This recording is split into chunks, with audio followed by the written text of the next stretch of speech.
क्या आपने सोचा है कि इतना सारा खून कहां से आ रहा है और कितने जानवरों को मारकर इस खून को निकाला गया होगा? आप भी यही सोच रहे हैं ना? मैं भी यही सोच रहा था जब मैंने ये वीडियो देखी थी।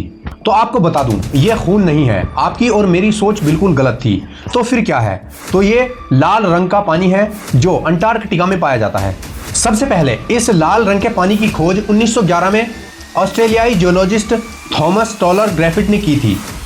उन्होंने देखा कि सफेद चट्टानों के बीच से लाल ब्लड जैसा कुछ निकल रहा है। उन्हें लगा कि ये पानी लाल शैवालों के मिलने से लाल रंग का हो रहा है, लेकिन कहानी तो कुछ और ही थी। हजारों सालों से ये खारा पानी बर्फीली चट्टानों में फंसा हुआ होता है, लेकिन जब वो पानी बाहर निकलता है तो ऑक्सीजन के संपर्क में आता है।